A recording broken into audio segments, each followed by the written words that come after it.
నమస్తే. నాగర్ కర్నూలు జిల్లాలో ప్రస్తుతానికి ఉన్నాం మనం. సో రాష్ట్రంలో అందరూ కూడా ఈ అంశం అయితే చూస్తున్నారు. ఆ అంశమే నాగర్ కర్నూలుకు సంబంధించినటువంటి ఈ జిల్లాలో ఉన్నటువంటి కుమ్మర అనే గ్రామ పంచాయతీలో మల్లన్న జాతరలో జరిగినటువంటి ఒక ఘర్షణలో రెడ్లు ఒక 2 నెలల పాపను అభం శుభం తెలియనటువంటి ఒక 2 నెలల చిన్న పసిపాపను రెడ్లు అక్కడ చంపడం జరిగింది. సో కాలుతోని తన్నడం వల్ల ఆ పాప చనిపోయింది. సో మరి ఎందుకు తన్నారు ఆ పాపను అంటే, ఆ మల్లన్న జాతరకు సంబంధించినటువంటి ఏదైతే కుమ్మరలో ప్రతి సంవత్సరం జరుగుతుంటుంది. అక్కడ అందరూ పోయి మొక్కుతారు, బోనాలు పెడతారు, అన్నీ చేస్తారంట. కానీ అక్కడ ఏం జరిగిందంటే కొత్త సిస్టమ్ ఈసారి టికెట్ కొనాలి, 100 రూపాయలు పెట్టి టికెట్ కొనాలని చెప్పేసి వాళ్ళు ఒక కొత్త రూల్ పెట్టి అక్కడ ఈ కులం పేరుతో దూషించి మీరు తక్కువ కులం వాళ్ళు గుళ్ళోకి ఎట్లొస్తారని చెప్పేసి ఈ రెడ్లందరూ కలిసి ఈ చాకలి కులానికి సంబంధించినటువంటి ఎవరైతే రజకు సంబంధించినటువంటి కులానికి సంబంధించినటువంటి వీళ్ళని గణేష్ తర్వాత మౌనిక వీళ్ళందరూ కూడా అక్కడ గుడికి పోతే వాళ్ళని రానియకుండా చేసినటువంటి పరిస్థితి చూడవచ్చు. సో ఇంత దారుణమైనటువంటి ఘటన ఈ తెలంగాణ రాష్ట్రంలో భారత రాజ్యాంగం అమల్లో నడుస్తున్నదా, లేకపోతే ఈ పాలకులు ఎవరి కోసం పనిచేస్తారని చెప్పేసి తెలంగాణ సమాజం మొత్తం కూడా అడుగుతూ ఉన్నది ఈరోజు. సో ఒకసారి చూద్దాం ఏం జరిగింది ఆ రోజు అంటే మల్లన్న జాతరలో జరిగిన ఘటనలో. సో ఇక్కడ 4 ఉన్నారు, మేజర్గా 4 వ్యక్తులు ఉన్నారు ఇక్కడ. ఆ 4 వ్యక్తులు ఇక్కడ వీళ్ళను ఈరోజు ఆ పాప చనిపోవడానికి గల కారణం అని చెప్పేసి చెప్తా ఉన్నారు. సర్పంచ్ తుకారం రెడ్డి అట, సతీష్ రెడ్డి అట, శ్రీనివాస్ రెడ్డి అట, మధు రెడ్డి అంట. ఈ నలుగురు అక్కడ జరిగినటువంటి ఏదైతే ఘటన ఉన్నదో ఆ ఘటనకు సంబంధించినటువంటి ఆ పూర్తికి సంబంధించినటువంటి ఆ ఘటనలో వీళ్ళు ఉన్నారు.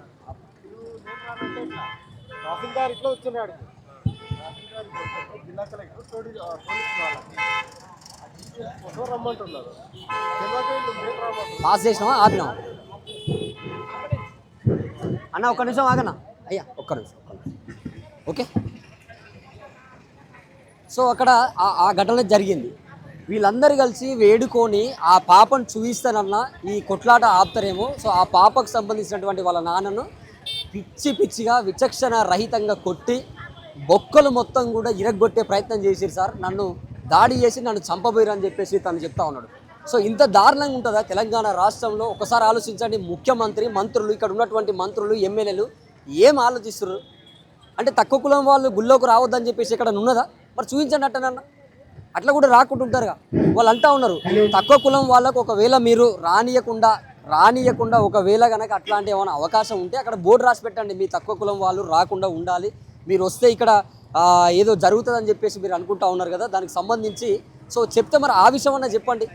బోర్డు పెట్టి ఆడ బోనానికి 100 రూపాయలు ఇంకాదని చెప్పేసి ఇట్లా లేని కొత్త రూల్స్ పెట్టడం ఏందని చెప్పేసి వాళ్ళు చెప్తున్నారు. సో ఆ తల్లి ఎవరైతే ఆ పాప నాన్నను కొడుతుంటే ఆ తల్లి భయపడి వాళ్ళ అత్తను కొట్టిరట. ఎవరు ఇప్పుడు ఆ పాప చనిపోయిన వాళ్ళ నానమ్మని, వాళ్ళ నాన్నని, వాళ్ళ అమ్మని ముగ్గురిని కొడుతుంటే చిన్న పాప ఉంది కదా ఆ చేతిలో ఉన్న చిన్న పాపను తీసుకుపోయి ఆ పాపను చూస్తేనన్నా జర అప్పుడన్నా మనసు కరుగుతుందేమని చెప్పేసి పాపను తీసుకుపోయి కాళ్ళ కాడ పెడితే కాళ్ళతో తన్నితే ఆ పాప ఈ నుంచి అంత దూరంలో కింద పడి ఆ పాప చనిపోయింది.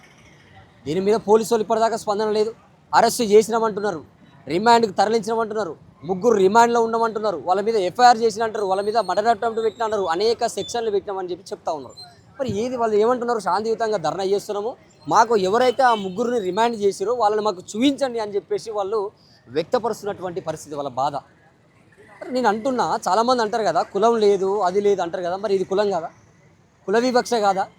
ఇప్పుడు ఆమె లవ్ మ్యారేజ్ చేసుకుందంట, మాదిగ కులానికి సంబంధించినటువంటి ఆమె ఎవరైతే ఆ తల్లి ఉన్నదో ఆ పాప వాళ్ళ తల్లి మాదిగ కులానికి సంబంధించినటువంటి వ్యక్తి అట. సో ఆమెను కూడా కులం పేరు పెట్టి దూషించి మాట్లాడారంట. కులం లేదంటున్నారు కదా. కులం లేదంటున్న వాళ్ళకు నేను చెప్తున్నా, ఈ నాగర్ కర్నూలు రండి ఒకసారి. ఈ నాగర్ కర్నూలు వస్తే ఆ కుమ్మర గ్రామ పంచాయతీలో 2 నెలల పాపని ఈ కులం అనే ఒక అడ్డు కూడా ఈ చిన్న పసికందుని ప్రాణం తీసుకున్నటువంటి పరిస్థితి. ప్రాణం పోతే చర్యలు తీసుకోరా సార్? ప్రాణం పోతే చర్యలు తీసుకోరా? అదే ఇప్పుడు వేరే కులానికి, ఇప్పుడు ఆ రెడ్లకో లేకపోతే అగ్ర కులాలకు సంబంధించినటువంటి ఫ్యామిలీలో ఇట్లాంటి పరిస్థితి జరిగిందనుకో, ఈ మాలాంటి చిన్న కులాలను మీరు ఏం చేసేటోళ్ళు సార్? ఈ పార్టీకి తీసుకుపోయి ఎన్కౌంటర్ చేయకపోదురా? మరి ఎందుకు ఈ చిన్న కులాలకు ఎందుకు వీళ్ళ మీద దయ కారణ జాలి కూడా చూపిస్తలేరు? కనీసం ప్రభుత్వం పట్టించుకోవాలి కదా. ఇప్పుడు ఉన్నటువంటి పాలకులు, ఎమ్మెల్యే ఇప్పటిదాకా వీళ్ళ దగ్గరికి వచ్చి ఎమ్మెల్యే కానీ ఇక్కడ ఉన్నటువంటి మంత్రి కానీ ఎవరన్నా వచ్చి వీళ్ళని ఇప్పటిదాకా పరామర్శించినటువంటి పరిస్థితి లేదు. ఇంత దారుణం ఉంటుందా? అసలు మనం ఏ దేశంలో బతుకుతున్నాం మనం? ఈ భారతదేశానికి ఒక భారత రాజ్యాంగం ఉన్నది. ఆ రాజ్యాంగంతోనే ఈ వ్యవస్థ మొత్తం నడుస్తుంది కదా. మరి ఆ రాజ్యాంగబద్ధంగానే ఒక మనిషి స్వేచ్ఛ ఉంది కదా కొట్లాడేది. న్యాయం జరిగితే అన్యాయం జరిగిన వాళ్ళకు న్యాయం చేయమని చెప్పేసి కొట్లాడేటటువంటి హక్కుతో వాళ్ళు కొట్లాడుతున్నప్పుడు వాళ్ళకి న్యాయం చేయకపోతే ఎట్లా సార్? మరి అనేక కుల సంఘాలు వచ్చినాయి, అందరూ వచ్చి ఇక్కడ మద్దతు తెలుపుతా ఉన్నారు. ఇప్పటిదాకా 3-4 రోజులు అవుతున్నా కూడా 18వ తారీఖు ఘటన జరిగితే 19వ తారీఖు దాడి జరిగింది. ఆ దాడి జరిగిన దాకా 21వ తారీఖు ఆ పాప చనిపోయింది. ఇప్పటిదాకా ఆ పాపను చనిపోయినటువంటి పరిస్థితి ఏ ఒక్క పోలీసు వాళ్ళు మరి వాళ్ళని బెదిరిస్తున్నటువంటి పరిస్థితి అంట. ఒక రకంగా చెప్పాలంటే వాళ్ళు అడిగితే ఏమైందని అంటే మీకెందుకులే అని చెప్పేసి స్టేషన్ నుంచి పంపిస్తున్నారంట. అడిగితే వాళ్ళ మేము భయాందోళనకు గురి చేస్తున్నటువంటి పరిస్థితి. స్టేషన్కి పిలిపించి సంతకాలు పెడుతున్నారు, మేము మాట్లాడుతూ ఉంటున్నారంట. ఏం మాట్లాడతారు? పాప చనిపోయింది సార్, పాప రాదు, తిరిగి రాదు. 2 నెలల పాప సార్, 20-30 సంవత్సరాలు 40-50 సంవత్సరాలు బతకాల్సినటువంటి పసికందు సార్. అభవిష్యం తెలియదు ఆ పాపకి. ఆ పాపకి అక్కడ ఏం జరుగుతుందో కూడా తెలియదు. ఆ పాప అనుకోలే వాస్తవానికి నేను చనిపోతున్నా అని చెప్పేసి ఆ క్షణం కూడా అనుకోలే పాపని. ఇంత దారుణం ఉంటుందా సార్? అంటే అగ్రకులాలు మాత్రం బతకాలే, రెడ్లు రావులు వీళ్ళే బతకాలే, కానీ ఈ చిన్న చిన్న కులాలు, ఈ రజక చాకలి కులం సార్, వాళ్ళు బతకొద్దా? వాళ్ళు గుళ్ళకి పోవద్దా? వాళ్ళు దేవుని మొక్కొద్దా? వాళ్ళ బాధలు దేవుళ్ళకి చెప్పొద్దా? వాటిని వ్యక్తం చేస్తున్నారు వాళ్ళంతా కూడా. మరి ఈ ఈ ఈ ఘటనకి ఎవరు సమాధానం చెప్తారు? ఇప్పుడు చాలామంది అంటారు కదా కులాలు లేవు, మతాలు లేవు, ఇప్పుడెక్కడ కులాలు. మరి ఏంది సార్ ఈ కుల అహంకారంతో ఒక పసిపాప బలిగాలేదా? కుల అహంకారానికి చిన్న పాప బలైంది కదా. ఇంత దారుణం ఉంటుందా? 2 నెలల పాపకి, 2 నెలల పాపకి. చూడండి ఒకసారి, అర్థం చేసుకోండి. దేశం మొత్తం కూడా చూడాలి ఈ పరిస్థితి. దేశంలో ఉన్నటువంటి ప్రతి ఒక్కరు కూడా ఈ ఘటనపై స్పందించాలి. రాష్ట్రంలో ఉన్నటువంటి ప్రతి ఒక్క మనిషి ఈ ఘటనల మీద స్పందించాలి. ఇట్లాంటి వాళ్లకు ఏ కుటుంబానికి జరగకుండా చూడాలి. సో వీళ్ళ తండ్రి పేరు గణేష్, ఆ తల్లి పేరు మౌనిక. సో 2 నెలల పాప లేక వాళ్ళకు సంతానం కలిగిందంట. అల్లారు ముద్దుగా పెంచుకుందామన్న క్రమంలో ఈ దరిద్రపు కుల అహంకారానికి బలైనటువంటి చిన్న పాపకి న్యాయం జరగాలని చెప్పేసి అనేక సంఘాలు వచ్చి వాళ్ళ అమ్మ నాన్న మాకు న్యాయం జరగాలని చెప్పేసి ఒక వైపు జరుగుతుంటే, ఇక వీళ్ళు వచ్చి వాళ్ళని లోపల కాంప్రమైజ్ చేసే పరిస్థితులు జరుగుతున్నాయని చెప్పేసి వాళ్ళు చెప్తున్నారు. సో తప్పకుండా తెలంగాణ రాష్ట్రంలో ఉన్నటువంటి ప్రజలారా, ఇట్లాంటి సంఘటన మీ ఊర్లో మీ పక్కన ఇంకెక్కడ జరగకుండా ఉండాలంటే ప్రతి ఒక్కరు ఇట్లాంటి సంఘటనల మీద మనం గొంతెత్తి అడగాలి. ఇవాళ ఇక్కడ, రేపు ఇంకో దగ్గర, రేపు మీ ఊర్లో, ప్రతి ఊర్లో ఇట్లాంటి ఘటనలు జరుగుతాయి. కాబట్టి ఈ కులం అనే పదాన్ని మనం తీసేయాలి. ఈ కులానికి ఇట్లాంటి ఈ పరిస్థితులకు బలి కాకుండా ఉండాలంటే ఇట్లాంటి వాళ్ళకు బుద్ధి చెప్పి కఠినమైన శిక్షలు పడితే తప్ప, చట్టాలు ఉన్నాయి కదా సార్, చట్టాలు పనిచేయాలి కదా. ఇప్పుడు అణగారిన వర్గాల ప్రజల వైపు ఎలాంటి చట్టాలు పనిచేస్తలేవని చెప్పేసి అంబేద్కర్ మంచి గొప్ప రాజ్యాంగం రాశారు కదా అంబేద్కర్ గారు. మరి ఆ భారత రాజ్యాంగంలో ఉన్నటువంటి చట్టాల ప్రకారం మీరు వాళ్ళని అరెస్ట్ చేయొచ్చుగా, వాళ్ళని రిమాండ్కి పంపొచ్చుగా, వాళ్ళ బాధిత కుటుంబానికి న్యాయం చేయొచ్చుగా. వీడియో క్లిప్స్ ఉన్నాయి కదా సార్, వీడియో క్లిప్స్ ఉన్నప్పుడు కూడా వాళ్ళని అరెస్ట్ చేయలేదు ఇప్పటిదాకా అని చెప్పేసి వాళ్ళు చెప్తున్నారు. సో తప్పకుండా ఈ ఘటన మీద ఈ రాష్ట్ర ముఖ్యమంత్రి రేవంత్ రెడ్డి గారు, మంత్రులు, ప్రతి ఒక్కరు కూడా స్పందించి ఆ బాధిత కుటుంబానికి న్యాయం అంటే ఏందనుకుంటారు? వాళ్ళకు నష్టపరిహారం ఇస్తే కాదు న్యాయం. ఎవరైతే ఆ దాడికి పాల్పడే అమ్మాయికి మృతికి కారణమైనటువంటి ఎవరైతే ఉన్నారో ఆ అగ్రవర్ణ రెడ్లని ఖచ్చితంగా అరెస్ట్ చేయాలి, వాళ్ళని రిమాండ్కి పంపాలని చెప్పేసి వాళ్ళ ప్రధానమైనటువంటి ఎజెండా వాళ్ళు పెట్టుకున్నారు. మీరు వాళ్ళని అరెస్ట్ చేసిన దాకా వీళ్ళైతే ఇక్కడి నుంచి టెంట్ తీసి వీళ్ళు పోయే ప్రసక్తి అయితే కనబడతలేదు. వాళ్ళంతా క్లియర్గా ఉన్నారు.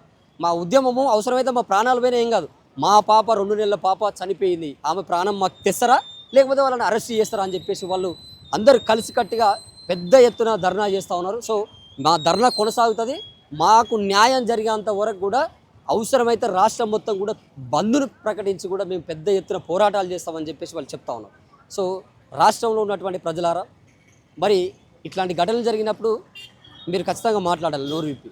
సో ఈ వీడియో చూస్తున్న వాళ్ళు తెలంగాణ రాష్ట్రంలో ఉన్నటువంటి నలుమూలలకు పంపించండి, ఈ ఘటన మీద స్పందించండి. అవసరమైతే నాగర్ కర్నూలు వచ్చి ఇక్కడ చూడండి పరిస్థితి ఎట్లుందో.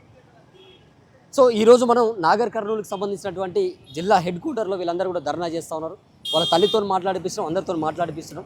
సో ఇది పరిస్థితి మొత్తం కూడా చాలా దారుణంగా ఉన్నది. వాళ్ళు కూడా బాధపడుతున్నారు, శోక సముద్రంలో ఉన్నారు వాళ్ళందరూ కూడా. సో ఈరోజు మనం స్పెషల్ స్టోరీగా ఇక్కడ ఉన్నటువంటి గ్రౌండ్ రియాలిటీని తీసుకురావడం కోసం ప్రజావాహిని ఇక్కడికి వచ్చింది. సో చూస్తూనే ఉండండి ప్రజావాహిని.